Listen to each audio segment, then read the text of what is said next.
আজকে একটু কাজের জন্য তোর বর্ধমানের দাদুর বাড়িতে যাব, কালকেই ফিরে আসবো। আর দিদি দিদি কোথায় যাচ্ছে? আমিও মায়ের সাথেই যাব। তাহলে আমি ঘরে একা থাকবো? একটা দিন থাক একা, বাবা তো থাকবে। আমি তো কালকেই ফিরে আসছি। এক্ষুনি বেরিয়ে যাবে মা?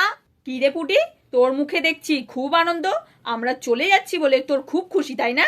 না মা, তুমি চলে যাচ্ছে বলে আমার খুব দুঃখ হচ্ছে। না গো মা, ওর আনন্দই হচ্ছে, মুখ দেখে বুঝতে পারছো না? দিদি তুই তো বলতে পারলি যার জন্য করলাম চুরি সেই কিনা বলে চোর। দেখেছো তো মা, কি পাকা পাকা কথা শিখেছে। বেরোনোর সময় তোদের ঝগড়া না করলে হয় না, তাই না? এখন চল, দেরি হয়ে যাচ্ছে, ওদিকে আবার ট্রেন পাবো কিনা কে জানে। মা দিদি তোমরা দেরি করো না, তাড়াতাড়ি যাও। দুগ্গা দুগ্গা সাবধানে যাও। হ্যাঁ তুইও সাবধানে থাকিস। আর এই ফোনটা রেখে গেলাম, হ্যাঁ, কোনো দরকার হলে ফোন করিস। আসি রে বোন, ভালোভাবে থাকিস। আর বাবা তো রাতের বেলা চলেই আসবে। হ্যাঁ দিদি তুইও সাবধানে থাকিস। টাটা মা, টাটা দিদি। আসি।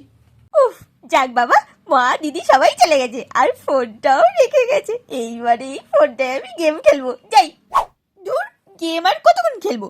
যাই ফ্রিজে গিয়ে দেখি কিছু আছে কিনা। ই বাবা, ফ্রিজে তো কিছুই নেই। কি খাবো এবারে? আমার তো খুব খিদে পেয়েছে।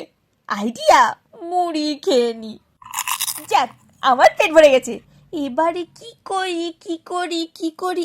আইডিয়া, একটু নেচেই নি। মা থাকলে তো নাচতেই দেয় না, খালি বলে ডেঙ্গি পানার মতো নাচছিস কেন। এখন মা নেই, দিদিও নেই, নেচেই নি। এই তো মায়েরও না।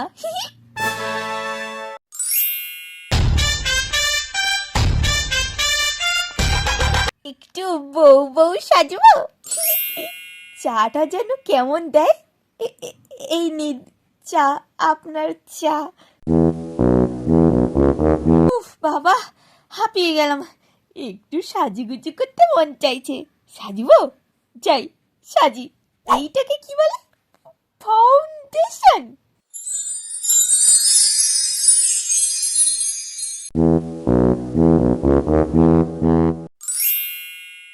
বাহ, আমাকে কি সুন্দর লাগছে। ওয়েল ডান পুটি, ওয়েল ডান। এবারে না তোকে লাগছে তুই সিনেমার হিরোইন। রাজকুমার আসবে আর তোকে তুলে নিয়ে যাবে। কিন্তু এক সেকেন্ড, আমার বাবা মার কি হবে? না না বাবা, মা বাবাকে ছেড়ে আমি কখনো কোথাও যাব না। এখানে থাকলে আমি কত আনন্দ করতে পারবো, এইভাবে খেলতে পারবো। কিন্তু অন্য কোথাও গেলে সেখানে যদি সবাই বকা দেয় আমাকে, খেলতে পারবো না, মজা করতে পারবো না, ফোন পাবো না। বাবা না, আমি এখানেই থাকবো। মা যে কখন আসবে আমার আর ভালো লাগছে না। ও, মা তো বলে গেল কালকে আসবে। তাতে কি হয়েছে, বাবা তো রাতে আসবে। যাই তাহলে, আমি কার্টুন দেখি। এই বাবা, কারেন্ট চলে গেল। এবারে কি হবে? আর আমার কার্টুন? ও, ফোন তো আছে, ফোনে দেখে নেব। মা বলে একা একা থাকলে ভূতের সিনেমা দেখতে না। একবার দেখবো। না বাবা, আবার যদি ভূত এসে ঘাড় মুটকে দেয়, রাম রাম রাম রাম রাম রাম রাম রাম রাম। তাহলে কি একবার রিস্ক নিয়ে নেব? লাইফ মে রিস্ক তো বানতা হে না। সত্যি ফুটি, দিন দিন তুই কত স্মার্ট হয়ে যাচ্ছিস। বাহ, তোর জবাব নেই। কেমন শব্দ শোনা যাচ্ছে মনে হয়। আমি কি তাহলে ভুল শুনছি?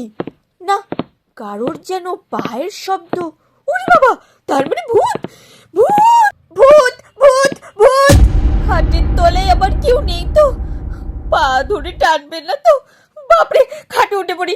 আমি এই চাদরের তলা থেকে আর বেরোবো না। উফ, কি গরম লাগছে। চিৎকার করে আমার গলা শুকিয়ে গেল। জল তেষ্টা খুব পেয়েছে, কিন্তু এখন জল খেতে গেলেই তো খাটের তলা থেকে বেরিয়ে আমার পাটা খপাত করে ধরবে। না না, যতই যাই হোক, আমি এখান থেকে কোথাও যাব না। এবারে তো আমার টয়লেটও পেয়েছে, বাথরুমে না গেলে এখানেই। না না, এবার আমাকে উঠতেই হবে। না উঠলে আমার টয়লেটটাকে আর ধরে রাখা যাবে না। আবার কিছু আওয়াজ আমি শুনতে পাচ্ছি। না না, এটা মনে হয় আমার মনের ভুল। মা বারবার করে বলেছিল আমাকে ভূতের সিনেমা দেখতে না, কিন্তু ওই কে কার কথা শুনে। মা তুমি কোথায়? আমার আর ভালো লাগছে না। না, এবারে আরো জোরে টয়লেট পেয়েছে। লাইটটাই তো জ্বালাইনি, লাইট না জ্বালিয়ে খালি ভয় পাচ্ছি।